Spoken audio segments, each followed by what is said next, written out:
Hello everyone, welcome to Himalaya channel. In this video, we are going to discuss chapter 4 of class 7 NCERT, our environment. This is the book we are referring. Our earth is surrounded by a thick blanket of air called atmosphere. So what is the composition of air? Air is mainly made up of gases. In that too, nitrogen constitutes 78%. Nitrogen, very important in synthesizing protein, but animals cannot directly intake it. In some plants, we can see some bacteria help in fixation of this nitrogen. The next component of our air is oxygen. It is 21%. Oxygen is life supporting gas.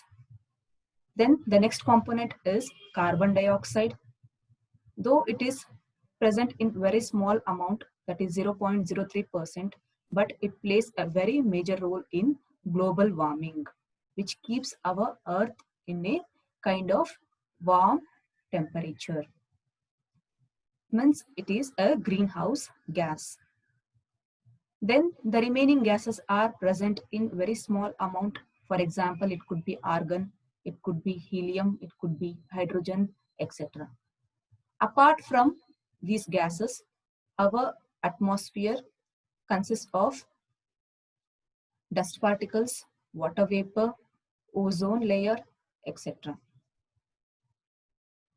Then coming to the structure of atmosphere, here we can divide our entire atmosphere into 5 layers. If we move from the surface of the earth to height, first on an average height of 13 kilometers from the surface of the earth, we face troposphere. In this troposphere, we can see the temperature decreases as we move in height. All the weather phenomena, for example, formation of the clouds, we can see in troposphere. And after this, we find a constant in temperature that is called as tropopause. The next layer following the troposphere is stratosphere. It extends up to the height of 50 kilometers. Then an important function here is the presence of ozone layer, which helps in protecting ourselves from harmful radiations of the sun. Then it is also ended with the stratopause. Then following that, up to 80 kilometers of height, it is mesosphere. This mesosphere is very important because the meteoroids, if it falls on the earth, it gets burned in this layer and it forms meteors or shooting stars in this layer.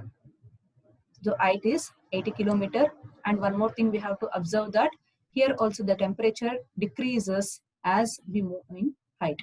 Means it is trying to mimic the troposphere in terms of decreasing temperature. Next is mesopause. Then the next layer is like up from 80 kilometers to 400 kilometers is thermosphere. In this thermosphere, we find ions. These ions are responsible for the radio signal transmission. Okay, transmitting and receiving. Then followed by is exosphere. So exosphere here, it is the one which is like uppermost layer in the structure of the atmosphere and it mingles with the space. The next one is weather and climate. What is weather and what is climate? Weather is hour to hour and day-to-day condition of the atmosphere. And what is the climate? Climate is average weather condition of a place for a longer period of time. Okay. So what determines this weather and climate? Mainly two factors determine weather and climate. One is temperature. So what is temperature? Temperature is degree of hotness and coldness of the air. Okay. This temperature changes not only between day to day, okay, or day and night. It also changes from season to season. An important factor which influences this distribution of temperature is insolation. So what is insolation? It is the incoming solar radiation intercepted by the Earth. Right? It decreases, you should also know this, it decreases, that insolation decreases from equator towards the poles. Here you can see how we measure the temperature using thermometer. So pressure using barometer. Then rain gauge is used for what? For measuring the amount of rainfall. And wind vane shows the direction of the wind. Next, coming to the pressure. What is pressure? Pressure is the weight exerted by the air. Okay. But we do not feel pressure. Why? Because even we exhibit same amount of weight in all direction as we experience weight in all direction. So this cancels out and we do not face that weight of air on us. Okay. And do temperature determines pressure? Yes, these two are related. So if the temperature of a given area is high, the air present in that area becomes warm. Warm air becomes lighter. Once the warm air becomes lighter, it starts to rise. It rises up and it creates a vacuum here. And this vacuum will decrease the pressure of the air here. So it leads to low pressure. If an area, surrounding area you take, relatively surrounding area here, the temperature is cool. Hence the air is cool. The cool air becomes dense. The dense air, it starts to settle down. And here weight exerted, pressure exerted, that creates high pressure. Okay. As we can see, the water moves from high height to low height, right? High height to low height. In the same manner, air also moves from high pressure area to low pressure area.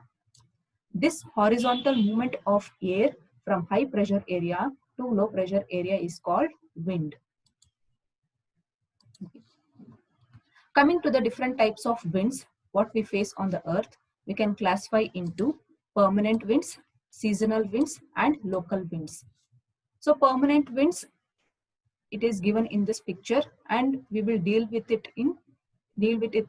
more detailedly in further classes. Just know it, they are classified as trade winds, westerlies, and easterlies. And the best example for seasonal wind is our monsoon. Okay, our monsoon. Then local winds. Local winds affect only small area during a particular period of season or particular period of time. For example, Loo, what we experience in North India. Okay. Next one is moisture. Moisture. Here we are going to discuss the different types of rainfall. That is, warm air, as it rises up, it has capacity to hold moisture. Okay. Water vapor, for example, that is moisture in the air at any time, is called humidity. Okay. So what is humidity? The amount of moisture, okay, present in the air determines the range of humidity. Okay. Then warm air holding this moisture, it rises up.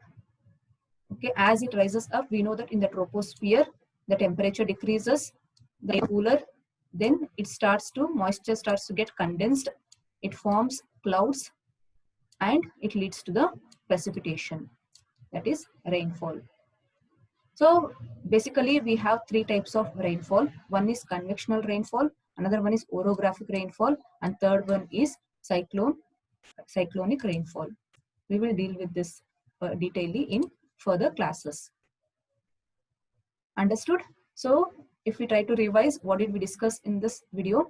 We try to discuss composition of air, where it is made up of gases and dust particles, water vapor, etc., and structure of the atmosphere divided into 5 layers. And weather, what is weather? Day-to-day phenomenon. Climate is average weather of that place. Okay, then temperature, pressure, how they are related, okay, in determining weather and climate of that region. Then we discussed about winds, okay, permanent wind, seasonal wind, and local wind, rainfall, different types of rainfall, that is what convectional, orographic, and cyclonic. Okay, so that's it in this video. If you found this video useful, please like it, share it, and subscribe to our channel. Thank you.